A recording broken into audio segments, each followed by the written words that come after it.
Welcome to Codex, a history of video games. My name's Tyler Osby. And I am Mike Coletta. And this week, we are still covering The Ultimate History of Video Games, Volume 2 by Stephen L. Kent. A wonderful, wonderful book.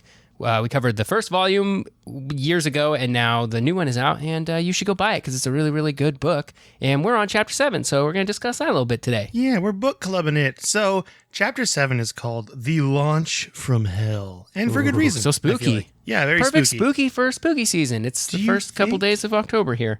Do you think Stephen planned that? Do you think he planned that? He's like, I bet you they're going to read this chapter during October, so I better. Yeah, I bet he Launch from did. Hell. He seems like he knows a lot about the future of things. Now that he's a personal friend of the podcast, we can say things like that. Okay, that's true. So it opens with the troubles involved in the launch of the Xbox Live. I mean, Xbox, we're going to talk about Xbox Live as well, but Xbox specifically that first year. So the first major hurdle that Xbox had to overcome is a hurdle that a lot of people had to overcome in 2001, which was 9/11.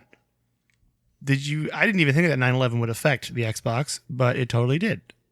Yeah, it makes sense. I guess it's one of those you think back and you go, well, of course it did, but I don't think about it right away too. I don't go, oh yeah, obviously, right? Yeah, I don't think about it either because the Xbox came out on November 15th, 2001. I really hope I'm getting that date right because I have it. In the end of the podcast because I have it written down somewhere else. But right, mark that down right now. We'll find out later if you're right. Yeah, 2 months later from 9/11, and Robbie Bach was actually on a press trip in New York City and ended up having to drive back. That's right, drive across the country back to Redmond, Washington, since all the flights were grounded. No flights. Do you remember how long flights were grounded for? I want to say it was like a couple days. It was. I thought it was like a week. Maybe. Oh, yeah, okay, maybe. It was a while. It was long enough that you're just like, they still haven't opened up flights yet? I mean, I was also in seventh grade, so my numbers could be wrong. Everything's felt like it lasted forever when you're in seventh grade. So Robbie Bach drives back. They actually have a part in the book where they talk about how he was in New York and he just woke up the morning of not knowing what happened, and he had like lawyers from Microsoft contacting him like, I'm here if you need me. And he's like, why? Not realizing. Okay, cool. Yeah, what had gone down. So there was that going on. And on top of that, they had hardware shortages because, of course, every single console in this generation had some sort of manufacturing problem, I think. Yeah. And now we know, of course, with the modern consoles, the newest consoles that's going on. But then they had some problems. Actually, they had shortages because there were non-working consoles coming off the manufacturing line. Oh, no. Yeah, so there was something going on in manufacturing, so they had to fix it. But then Bungie came to the rescue because at this point, Halo really hadn't been talked about that much, you know? Yeah, we'd seen it at like E3 and some people had played it there and they're like, oh yeah, this is pretty cool. Yeah, we saw Steve Jobs talk about it a long time ago, you know, but not really. That was a long time crazy. ago. Yeah. So, but most people at Microsoft hadn't even played it. And then about 3 weeks before launch, they got to try it and it blew them away. On top of the people from Microsoft, like, hyping it up within the company and to their friends, you have private press events happening that also built a lot of buzz. So you know what? While there are those two bad things going on with like the manufacturing and the release, it's still like, hey, you know, maybe there's a light here, you know, that we can focus on that's going to help us out. And Bach actually did find out after Bungie kind of started getting the hype train going, they would have around 600,000 units ready for launch, which isn't ideal, but it's also workable. Like, given the circumstances, it's not a lot, but it ain't nothing. Yeah, with the manufacturing problems and having like a huge world event happen that slows everything down, like, you're doing pretty good, right? So the other problem that is, it's mentioned in the book really briefly. Did you catch this, Tyler? That there were hijackings? Yeah, a couple of trucks in Mexico, I think, got hijacked, and so they lost the Xboxes in those trucks. I don't know how many Xboxes you can fit in a truck, but you know, if it's probably a lot, if it's 1,000, then that's, you know, a significant chunk of the 600,000. Yeah, that they made. There were hijacked trucks, I guess. It's like a sentence in the book, and I'm like, wait, what? Like, I had to stop and reread it again. I'm like, huh? But that's really cool. So the big problem Xbox faced, though, that is like overarching all of these, is games. They had Halo, but that's about it. The book actually highlights one really awful game called Kabuki Warriors. And if you want to know more about it, buy the book because they go into pretty detail on it. I'm not going to go into super detail, but I am going to read a quote from, this is from Andy McNamara, who is the former editor-in-chief of Game Informer, just to give you an idea of what Kabuki Warriors was like. So here it goes. This is on page 141. One of my first Xbox games was this fighting game called Kabuki Warriors. It was a button masher. I started playing it, and I won every fight. Somebody came to my office, and we started talking, and I just kept hitting the buttons without looking, and I still kept winning fights. So I started hitting my controller against the side of my leg to see if I could win, and I did. I mean, I beat the game literally hitting the controller against my thigh. So when I wrote my review, my headline was, I beat it with my ass. End quote. And that's from Andy McNamara. I think we can say ass on the podcast. It's okay. I mean, we're clean, but this is like, you can say it on network television. We're fine. It's a quote. Yeah. Just listen to this past 8 o'clock.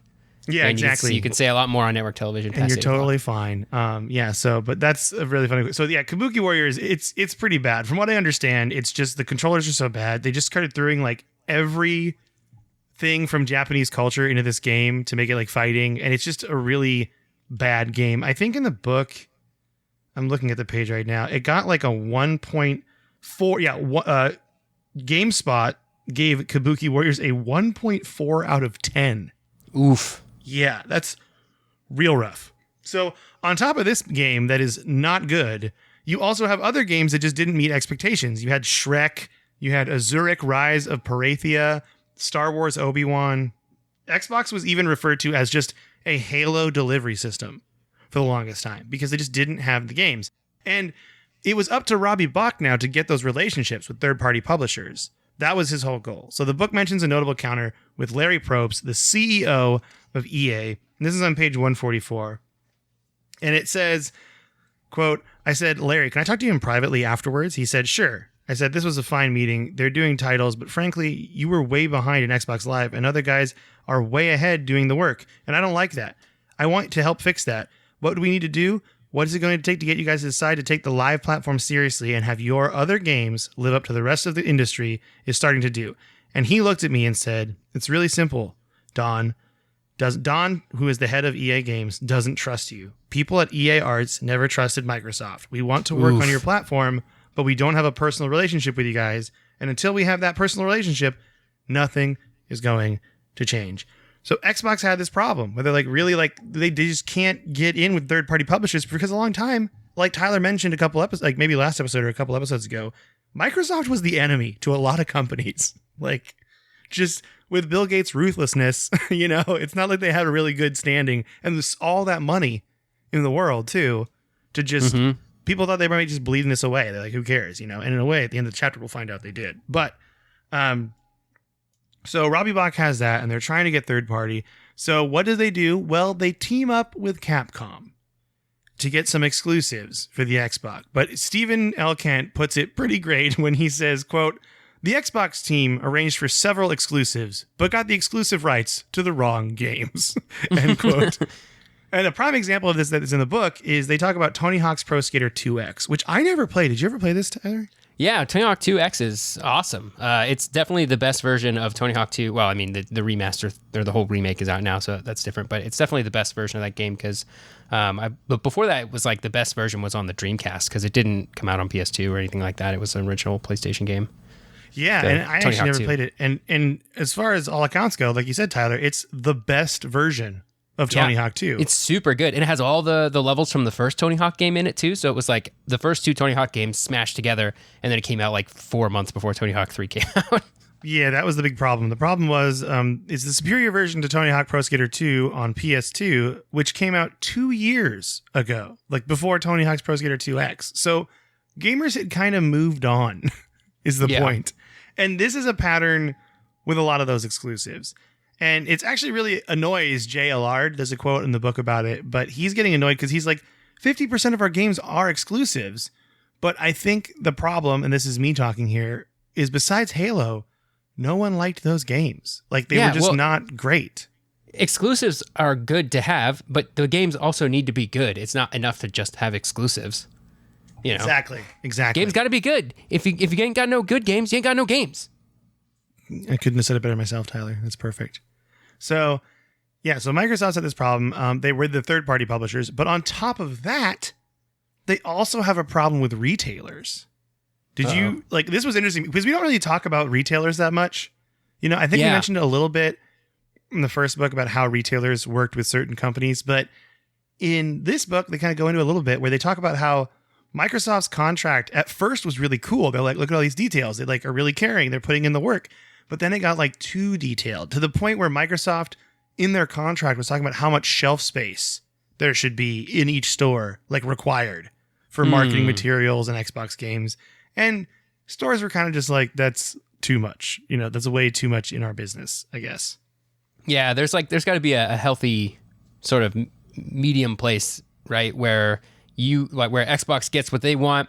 Like, hey, make sure, because like if Target says, yeah, we have an Xbox section, and they put one game on a shelf and say, yeah, we have an Xbox section, that's not really an Xbox section, right? But Microsoft needs what they want to make it bigger, and like they need it to look as big as the other two consoles that they're competing against to like in order to look good, you know. So it's like a whole balancing act, I guess. And then what the retailers want to do, of course, is maybe different from that. Yeah, and it's very odd. I kind of wish we know more in general. If we knew more about how retailers respond, I wonder if there's a good book on that of like how toy manufacturers and video game manufacturers and like all those people that then need their things sold through stores.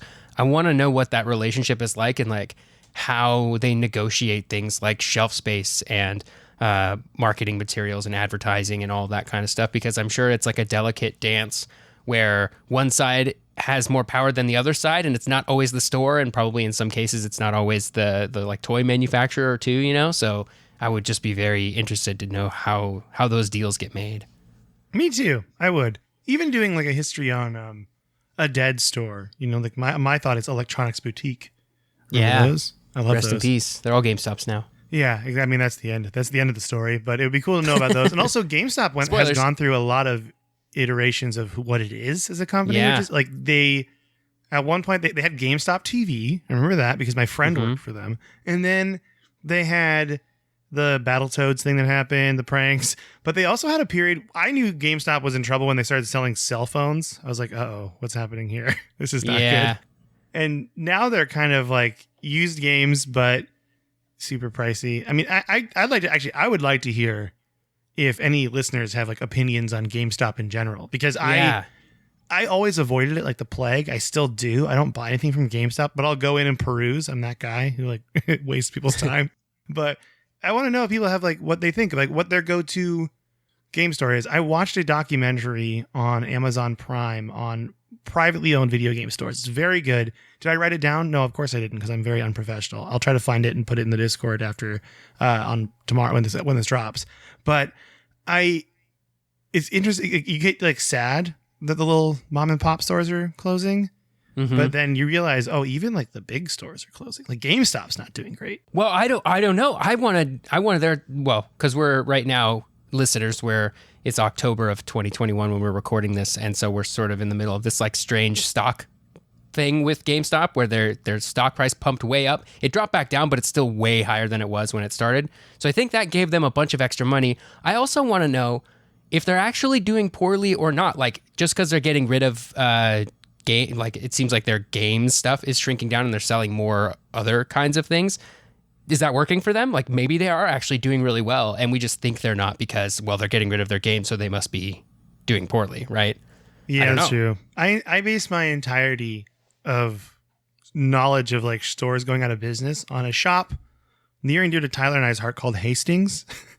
Oh, rest in peace. And it was in Eastern Washington where we went to school, and they started out as like a cool hip like video game bookstore, movies, and then you slowly watch them sell other things. I think in the end they were even selling like band instruments and skateboards and scooters, and you're like, oh yeah, they're just like clinging to for dear life, you know. And so that's why I feel with GameStop. I'm like, are they clinging on? But probably not anymore. Their stonks. Yeah, I think their stonks went way up, and they sold a bunch of new stonks to like raise capital. So I think they might be doing okay right now. Hey, you know, well, if you have any experience or you know more about GameStop or you used to work at a GameStop, oh, that'd be great. If you could send us an email, that'd be awesome. CodexHistoryPodcast@gmail.com. But anyway, I digress. Let's move on. So Xbox launches in Europe, is in the US, and it does well. It launches in Europe, and it it meets their expectations. They sell about 1.5 million consoles in Europe. Awesome. Japan, however, is an entirely different story. And we've mentioned this in passing, I believe, on other episodes about the Japanese launches of Xbox. No one cares, right?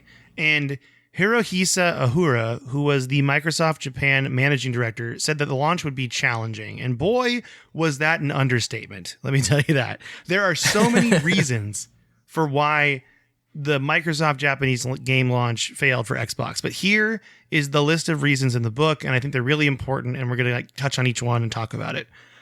There was a scratching disc debacle, is what I'll call it. There were classic. Rumors. You remember this? I forgot about this. I totally forgot about this. It's just like a thing that I feel like every single system with a spinning disc, which is all of them now, they all go through some sort of like disc scratching debacle, I feel like, at some point or another in their lifespan. They do. And this one was hard because on top of it, you had the scratching, which you want to know, they scratch the discs around the outside. The damage is entirely cosmetic. It doesn't affect how the disc runs at all. But people don't know that, and then they see it in the news, and it keeps growing and growing. The problem came when there was like a loss in translation between Microsoft and consumers in Japan, and consumers in Japan just assumed that their Xboxes were going to be recalled and replaced with new ones. And then when that didn't happen, it looked like Microsoft was just not doing anything about it. And they're like, yeah, this is a problem. And they're like, cool, are you going to do something? Nah. Yeah, exactly. That's what it looked like to them. So it was not good on Microsoft there to correct that or make it look like that. So that's a problem. But then the second reason they give, and this is actually really interesting, and I didn't even think about this, is the Xbox is just way too big. Like 12.5 inches by 10.5 inches. That's 2/3 the space of a washing machine in Japan. Dang, that's a small washing machine. Yeah, but in Japan, like it's very compact, you know, like people are like Tokyo is a very compact city. It's like, yeah, I didn't even think about this. In Europe and the US, not a big deal, but in Japan, that's a really big deal. So that's one reason why it didn't sell. It was just huge. It wouldn't really fit in your entertainment center, it sounds like. It barely did for me. That's the problem. That's the problem I have with my PS5 now. Like I got my PS5 and I was like, this is going to be great. And I go to like fit it in the spot where my PS4 is. And that thing is like twice as big as a PS4, like just really chunky. And I had to re-maneuver all of the things in my TV setup to get my PS5 to fit. Chunky So that's systems. what people were doing in Japan in 2001 if they bought an Xbox. They're like, what is this thing? Why is this box so gigantic? Okay. Yeah. So the third reason in the book is Sony and PlayStation. Let's think about what they had. They had racing games. They had fighting games. They had JRPGs galore. And they had a DVD player built in. Microsoft had the DVD player. Yeah. But their biggest game was Halo, which was a first-person shooter, which at the time, and it might even still be true now, is in Japan, first-person shooters don't really do well. That's not like a big... At least in 2001, that was not a big portion or very popular there of sales. I think it's games. better now. They're bigger now, but I think, especially at the time, you're totally right. At the time, it was not doing well. So that's the third reason. The fourth reason is Japanese electronics have always been like the go-to standard for quality around the world. Cars as well. I think Steven in the book mentions that the 4 out of the 5 top-selling cars in 2001 were all Japanese. And now Microsoft is coming in with this American console trying to beat out. So he thinks there's maybe a stigma there that American electronics were inferior to Japanese electronics. And while we don't know if this is true at all or not, if it probably isn't, it's just like that's the feeling, you know, and that could be it too. Also, I mean, technically, if you're in Japan and you're buying Sony or Nintendo, you're supporting a local, like your nation's biggest companies, you know, where Microsoft, once again, evil conglomerate computer corporation, like people have some doubts. This one, though, the fifth reason is by far my favorite. And I had not known this until I read the book. This is worth the cost of the book alone, this fact, I think. And this is a quote from Ryan Payton, who was a former Japanese-based video game journalist. It's on page 149, and I'm just going to read the quote because it's pretty interesting. So, quote, "One interesting difference between Japanese and Western cultures is how the meaning of X and O is different. In the West, X means yes. Oftentimes, X marks the spot and has the mysterious quality to it. In Japan, it means no, wrong, and unwanted. Despite the fact that Japanese people universally see X as a negative, Microsoft moved forward with calling their console the Xbox, which in Japan literally means no box, wrong box, or unwanted box. End quote. My gosh. They should have called it the Obu. Yeah. That would have been way better, The yes box. It's just... Oh, that's so funny. It is so funny. And it's just a lost in translation thing that happened that I just think is so great. Imagine if a console came over here from another country that didn't speak English and it was like called, they just call it the crap box. Yeah. This is called the crap box. And they're like, you could have translated that differently. They're like, no, that's what it's called here. And like, it means something, it's awesome there. It means awesome box there. But here it means crap box. It's like, oh, I'm not going to buy that, right? I am not buying that box. I'm sorry. That's my favorite fact. This might be the fact of the episode. That's my favorite thing that I read the whole time I was reading it. So the last and final reason, and this is probably the biggest reason, is once again, Sony. Sony really got to Microsoft early in Japan. 2 weeks, or actually it doesn't say 2, it says weeks before the Xbox launched. They cut the price of the PS2 from 35,000 yen to 29,800 yen. They then partnered with 4 major internet providers for broadband service. So online was like Microsoft's trump card they could play, and Sony just swept that out from underneath them, just completely shut them down. And so that's realistically, I think, it's all of these things together, but that's probably one of the biggest factors is you had Sony being very aggressive with how they sold the console. Smart. Yeah, it's business. They push savvy, their advantages. Yep. So in the end, Microsoft only sold 320,000 Xboxes in Japan during launch. In a business where they lose money on the razors and sells blades, they lost a lot of money at this time. They sold no razors and therefore sold no blades. Yep, exactly. And also, there's like in the book, they talk about how they were really shy in the press to talk about it. Like when they were asked about it, they're like, well, we still had 2-for-1 games to console sales in Japan. They're like, oh, okay. What's the game sales? We'll just divide it by 2. And they just didn't throw that number out because I think they were kind of embarrassed. Yeah. So even though Japan, with Japan, through the Microsoft had like one last ace up its sleeve in the US and Europe, and that was Xbox Live. Here's the date. I was right. Because on the 1-year anniversary of the launch, which was November 15th, 2001, in 2002, 1 year later, Microsoft launched Xbox Live. Yes, Tyler. We're finally getting to it. Jay Allard called it a worldwide sofa, and I love that term. Like referring to online video games as the worldwide sofa. I think that's beautiful. And I have a quote here on Microsoft's timing. And this is actually from Stephen L. Kent. This is just him in the book talking about the timing of launching a live service in 2002. So in 2001, this is a quote, in 2001, a mere 7.2 million US households had broadband cable subscriptions with another 3.5 million subscribing to DSL. Those numbers climbed steadily through 2002. By the end of the year, 11.5 million U.S. households and had cable internet subscriptions, and another 5.5 million had DSL. Jupiter Research predicted broadband subscriptions would surge by 40% in 2003. Essentially, Xbox Live could not have come out at a better time. This was perfect timing. And I know a lot of people probably don't want to give him credit for it. This was Bill Gates' idea, remember? To put the Ethernet port on the back of the Xbox, and it's definitely paying off. And the Ethernet port, and to leave out a dial-up port, because at this point in time, like the stats you just read, like a significant amount of people were still going online using dial-up internet, which did not make for a great online experience. And I think Microsoft was very forward-thinking in both knowing that broadband was going to be like way more widely spread, but also knowing that if somebody's first online experience was through a phone line and it was like a suboptimal experience, because while you could play online through a phone line at the time, it was like starting to become not a very good experience. If that was your first experience, is this like dialing in, using up your phone line, and then having a sort of subpar gaming experience where you couldn't talk to the people you were playing with, people might just write off online gaming altogether. They'd say, this is stupid. It doesn't even work very well. But Microsoft didn't even give people the chance to use it in a suboptimal way. They said, no, you don't even try it if you don't have broadband. And I think that was a really big deal. It was. It really, really was. And compared to Sony, so Sony at the time had to compete, right? So they released their service. It's a $39.99 adapter, so $40 adapter, and no subscription. Microsoft's service was a $49.99 starter kit that came with like the headset and all that stuff. And then you paid a monthly subscription. The difference here is that Sony left it up to the publishers on how they wanted to play online. So like EA with Madden would set up the online play, and that's how it was set up. And Sony wouldn't really touch it. They gave them the adapter to do it. Software-wise, it's all on EA, right?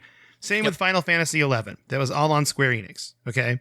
But Microsoft released Halo 2 in 2004, and it changed everything because Halo 2, on top of that, and with the built-in systems of Xbox Live where you got party chat, you're sending messages, friend requests, like it feels like that community. It's so good. And what I didn't realize, and what they kind of go to in the end of the book, or the end of the chapter here, is that Halo 2 had some problems before launch. Yeah. I didn't realize that. I didn't even know about this. The game actually was like constantly delayed. Like to the inside joke was it would never come out, Yeah. like, and at one point they had to cut the content in half to fit it in, like cut the story in half to try to fit it all into one. And in the book, Kent brings up a really good point in that while Call of Duty and other games, and now especially, get away with having no campaign, multiplayer only, Halo needs a good story. And I would argue it still needs a good story now.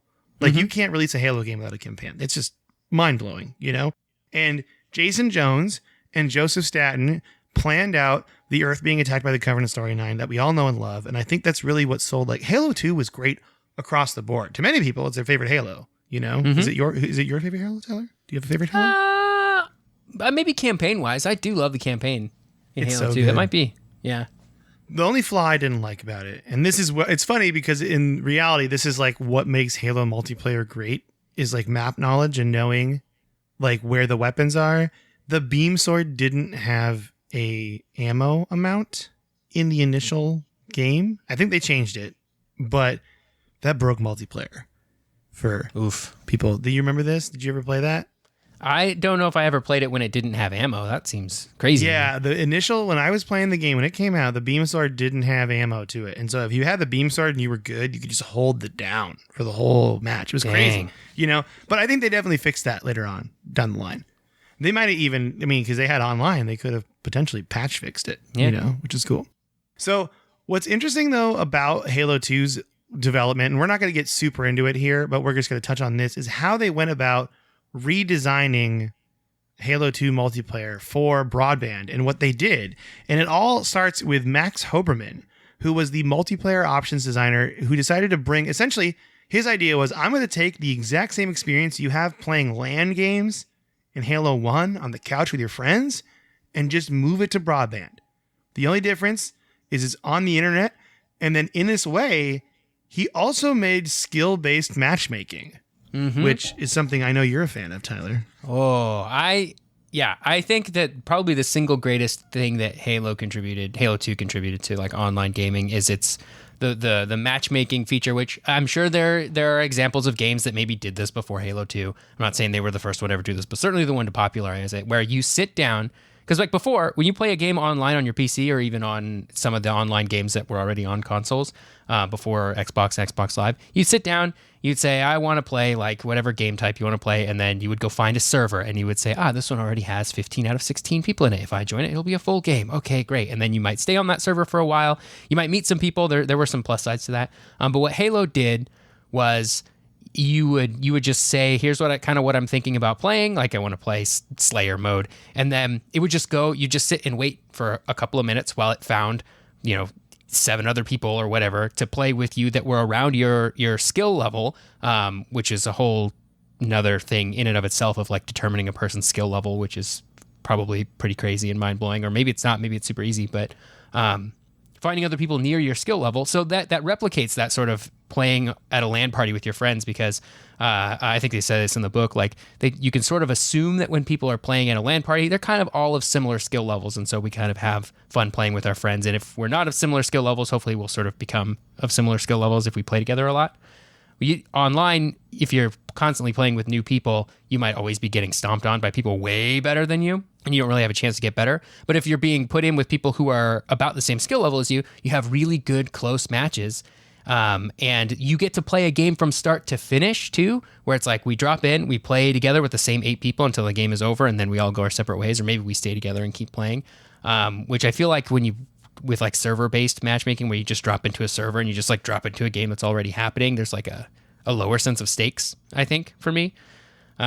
Anyway, I think Halo and its matchmaking, even if it's not skill-based, which some games don't do skill-based, they do like connection-based or whatever. I think matchmaking of just finding people to play together and saying, okay, you're all playing together, here you go, and then you go your separate ways afterwards is so cool. And Halo 2 popularized it and made that like the standard now.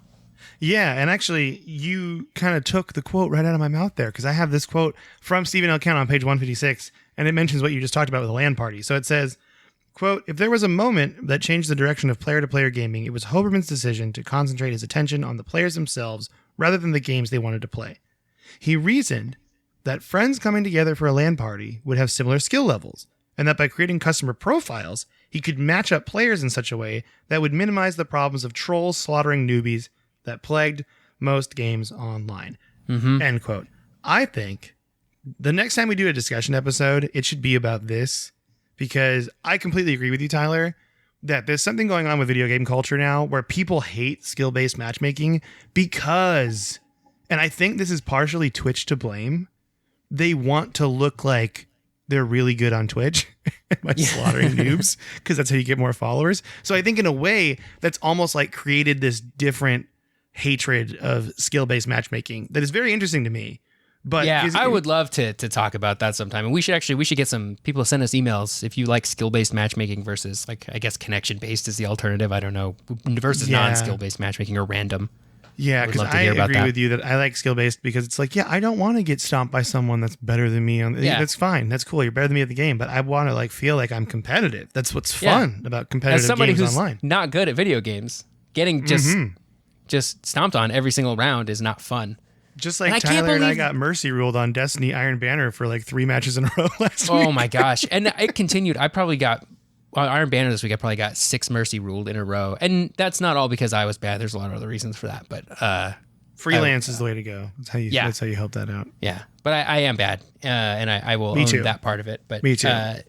Yeah, it's like, I couldn't even if I were super, super good, I can't imagine it's like super duper fun to just constantly keep like just slaughtering noobs. Like, I don't know if that's fun either. But. Yeah, I really think it has to do with how people are trying to get like Twitch channels and like get followings on there. And to do that, you got to be good at the games. And if you have skill-based matchmaking, now all of a sudden all the streamers are playing each other versus playing the noobs that they could just essentially farm for followers and views. So I get it. Anyway, so Halo 2's release was announced at E3 in the now infamous tattoo moment that Tyler actually covered on a previous episode about E3 moments. But I agree with Kent that Halo 2 and Xbox Live is what put Microsoft on the map in gaming. And also, I am just a huge Halo 2 fanboy that I can't even not say it. So there you go. I'm hella biased, but that's what it is. Anyway, the last section of this chapter is great because it does a really good job at summing up what happened in the PS2 versus Xbox versus GameCube generation. PlayStation 2, no contest, clearly won if you're looking at sales. They sold 155 million consoles before the PS2 was discontinued in 2012. It is still the best-selling console of all time. Jeez. To show you how far away Xbox and GameCube were, Xbox second place, 24 million, and GameCube, 21.7 million. Not even close. Like, PS2 just dominated.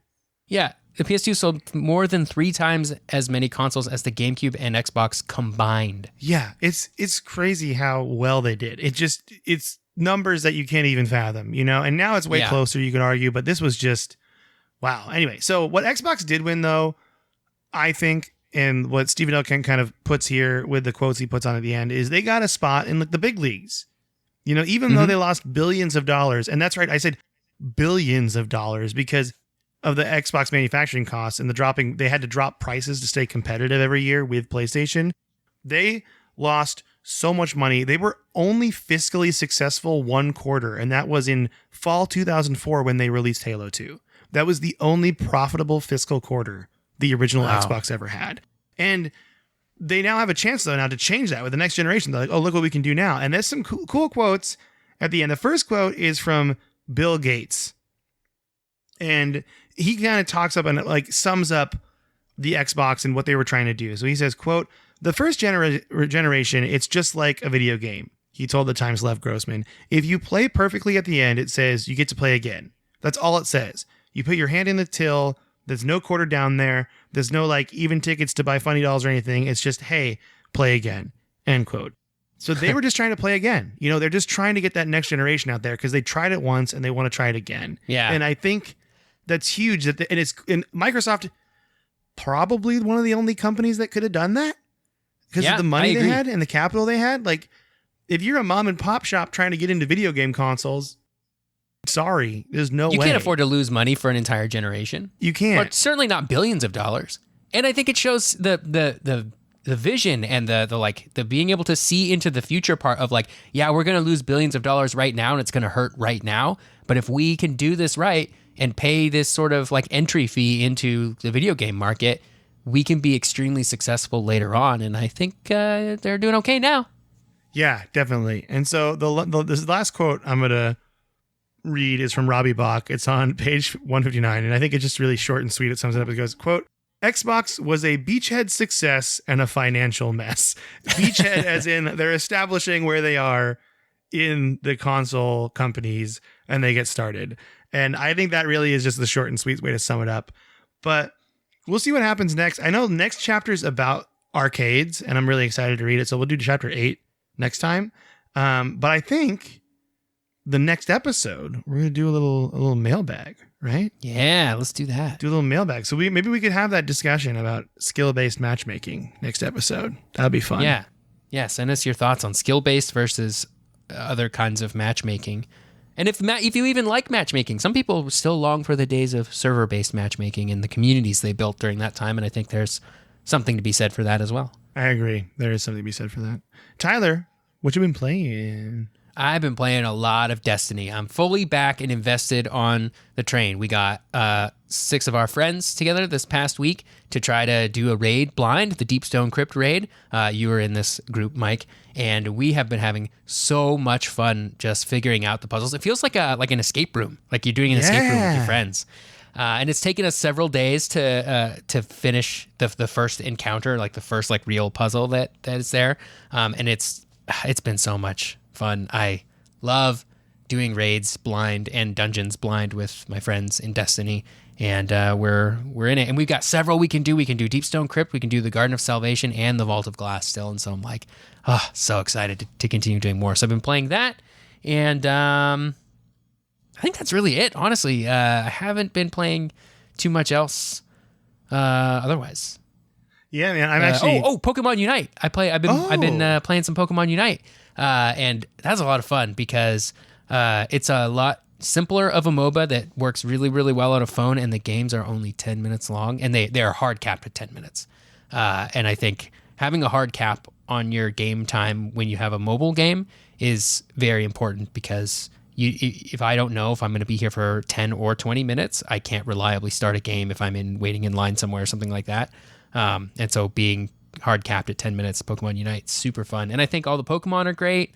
And I've just been having a lot of fun with it. What have you been playing, Mike?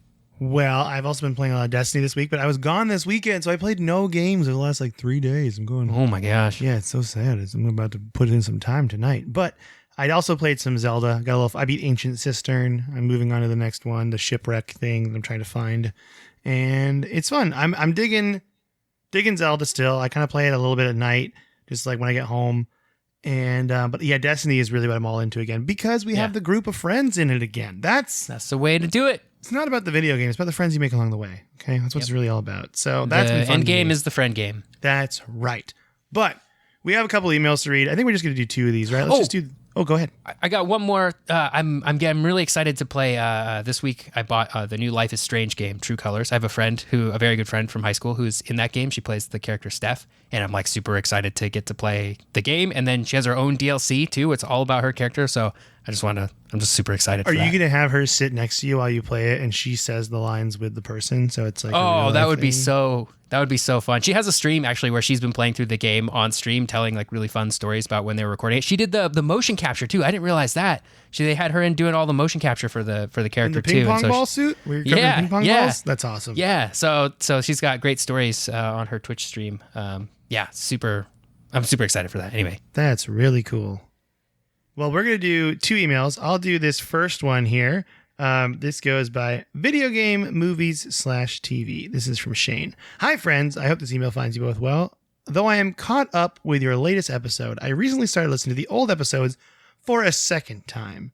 At some point in the first 20 to 25 episodes, you both mentioned when video games become movies, or vice versa, the results are usually bad. You guys mentioned the Mario Brothers from the early 1990s as a perfect example of a great, terrible movie. This got me thinking about two questions I have for you guys. First, what video game do you think would make a great, terrible movie or TV show? Personally, I was thinking Twisted Metal, but it seems it has already in the works with Sam Wilson starring. Oh my gosh, I would love a Twisted Metal movie. Yeah, that would be a good, like, goofy, bad Totally. TV show or movie. What's a good... Okay, a terrible movie. So we're going for a great, terrible movie, right? We want to make it terrible. Like Super Mario Brothers is a great, terrible movie. Not a good movie by any stretch, but like you can't help but love it. I think anyway, like because I watched it as a kid, and like it's just goofy enough that it's like, whatever, you know. What other like games that are like that could be? Well, in my experience, games that are like meant to be quick are really bad. You know, like. The Angry Birds movie comes to mind. Yeah, You're making a story out of a game that really has no story. So in that sense, like PUBG comes to mind as like it would make, because it's like a deathmatch thing, a very, very Hunger Gamesy. Oh but yeah, they try to make up a story for PUBG or for Fortnite even. Try to like make that into a movie. You mean like the movie Battle Royale? Yes, like the movie Battle Royale, exactly. Which hardcore Battle Royale fans get mad at Hunger Games. So I'm thinking like that, or like something that's really like if someone tried to make Peggle into a movie, it would be bad. Oh yeah, because there's no story there. It's just a bunch of crazy animals talking to you about Peggle. Yeah, because I'm trying to think of like what are my favorite games growing up, and I'm like, well, I wouldn't want to see a terrible Halo movie. Like I think the story is serious and good enough that like it deserves an actual good movie or TV show. Same for something like The Last of Us, which is getting a TV show. I think Perfect Dark would make a great terrible movie. I want it to be a good movie, but it would be a terrible movie just based on the story of the video game being very video game story. And I'm talking about the N64 like No One Lives version. Forever would be good too. Yeah, something that's like it works because it's a video game story, but it would not work in a movie or TV show. It would essentially be like a B movie, like a B horror movie, which I think Perfect Dark would end up being like a sci-fi movie a la Starship Troopers. You know. Mm-hmm. What about you? Do you have any ideas? I don't know. That kind of covers I'll let you it. Think like, about it. I can go. To the next even one. like Zelda, I would want to be a good movie. Oh, but well, I'd just be okay stole the next one right out of my mouth, because the next comment on Shane's email is, and second, if you were to put in charge of making a video game into a movie or TV show, and you had a virtually unlimited budget to make it the right way, what would you choose and why? And my first thought was Legend of Zelda. Oh, yeah. I'd do Zelda. Well, go ahead. Well, I just think that kind of budget would work for that. I also think the same goes with an Elder Scrolls game. You would need a Lord of the Rings-esque budget to make it work. Because the stories are actually pretty good in Skyrim and Legend of Zelda and Oblivion, you know? Like, I think it's a cool idea. But you would need crazy money to make it work out right. I think that, at least specifically for Zelda, I don't know if you can make a satisfying movie out of that, because I don't think Link is a very good character. If you were to make Link into a good character, he would not be the same character in the games, because he's just a silent protagonist that is just like an avatar for the player to sort of insert themselves into the story. And so you either would have like a main character who does nothing and is very boring, or you would make a main character that's just not Link, because Link is the player, right? And so everybody has different ideas of who and what Link is. And so I think any attempt to make him into a more solidified character would not go well. What if you focused on Zelda? Because in Breath of the Wild, Zelda's way more thought out of who she is. And she's kind of like, she's not just like, your princess is another castle, you know, like the older Mario games were and the older Zelda games were. She's more fully fledged. And with Sheik there too, like there could be a thing. Yeah. I think it'd be way more, if you focus on Zelda, it'd be way cooler. You're 100%. And then, yeah, and it would make sense to call it The Legend of Zelda and make it about Zelda. That would be the way to do it. You're 100% right. Yep, I think you My could do it favorite that part of Skyward Sword is when Zelda has to, wow, I just did it again. When Link has to explain something to a character and it like fades away as he's explaining it and they just pantomime him talking because he's a silent protagonist. They don't want to give him voice lines. They're like, see, he can talk. He just only goes, hat, hat, hat the whole time. So that would be my way to do it, I think. Have Zelda be the focus. That would be fun. And that'd be a good movie. It'd be a great movie, I think. Yep. If it were me, I think I would try to do the Halo series. I think you could do that as a TV series. And I know there are always some talks about doing like Halo adjacent things. I think Master Chief has a little bit of the same problem of being sort of not a very well fleshed out character, but he is fleshed out well enough that you know he has a personality and that he does have a voice. And so I think a TV show could make him more into a character in a way that would be very difficult to do with Link. If they did a movie about how horrible the Spartan program is, yeah, that would be a good, like stealing these kids from their homes, replacing them with clones. The clones die. Yeah, like just adapt some of those Halo Legends stories into 100%. I think that would be good. And then the end, it's revealed that the one who survives is John. And you're like, oh, that's so you get his origin story in a movie. And then you wouldn't even have to keep going because you know the story of Master Chief from that point. You could just be like, this is his movie. And you're like, oh, sweet. It's about him. And then it ends. And you're like, that's a very complete little, put a bow on it. It's done. You know? Yeah. And you make the TV show about Halsey. Yeah, that'd be great. And her Not the horrible pop singer. choices. Yeah. The scientist, not the pop singer. not the pop singer. But Halsey should play Halsey, right? Yes, I would definitely have Halsey play Halsey. Good to know. Sure. Well, Shane's email ends with spider butts and keep up the amazing work. But we got so off the rails. I'm sorry, Shane. Thanks, Shane. Thank you for the email, though. It's really good questions. If you have an idea of a game that would be a movie, terrible or good, with an unlimited budget, you let us know. Send us an email at codexhistorypodcast@gmail.com. We got one more email. Let's read Rick's email real quick. All right. Rick says, hey guys, first, love the new book review series and the interview with Stephen L. Kent. Great stuff. Thanks, Rick. Mike, you mentioned taking a break from the book and covering some spooky games for Halloween. As far as spooky season, if you haven't already considered it, may I suggest the Little Nightmares series, especially the second one. The first and second can be a little punishing in some ways, but they're worth playing for sure. Think Tim Burton meets Resident Evil or something. The music, artistic style, and suspense are just great. Anyway, hope you guys are well and look forward to listening to whatever you decide to cover every week. All the best, pumpkin butts and jaybird zombies. Rick. Thank you, Rick. I looked up Little Nightmares after reading this, and it does look scary. Very scary. All right. It looks very good. Spooky. I am apprehensive to do a episode on it because we haven't covered like the big ones, and I feel like people would get upset that we haven't. I've never talked about Silent Hill. We talked about Resident Evil, but I haven't talked about Silent Hill. A lot of other games like that are like that I'm like just brushed over. And so I really want to kind of cover those first. But I do think this would be a great series to cover because it does something it's very different when I was watching the trailers of it and stuff. And I would definitely want to play them. They're spooky games that I think you and I could play without being scared. Yeah. But maybe I'm wrong. Maybe they are very scary. I don't know. Yeah, who knows? You know, Rick, let us know if I'm going to get scared because I don't know if I can handle it. I don't know if I can handle the emotional problems with that. So anyway, that is the emails we're going to read for the day. If you want to send us an email at codexhistorypodcast@gmail.com. Next week, we're doing a mailbag episode, and then spooky season begins. I know it's like we're missing part of October, but we'll be fine. So I'll do a scary episode, and I don't know what we're going to do yet. We might do something because we hear the criticisms of that we haven't played games, and there's a horror game that Tyler and I both love that we've played a lot of. So we're probably going to do that for the first spooky game. And I mean, if you listen to this podcast, you probably know what that is. But we will go over that probably in the week after the mailbag episode. But if you have any questions for us or suggestions or thoughts on the things we said today, especially the book, we'd love to hear your thoughts on the book and the history we read. Send us an email at codexhistorypodcast@gmail.com. You can, if you want to join our Discord, you can join either, I can send you a link over email, or you can go to my Twitter at Mecoletta, MECOLETTA. Click on the link that's pinned to the top of my profile. That's a link that never expires. And you can talk to us there. We're in there. If you want to if you want to tweet at Tyler, it's at SneakerElf, ELPH, right? Yeah. Yep. Yeah. And with that, we'll see y'all next week. Have a great one. Say bye to everybody, Tyler. Bye.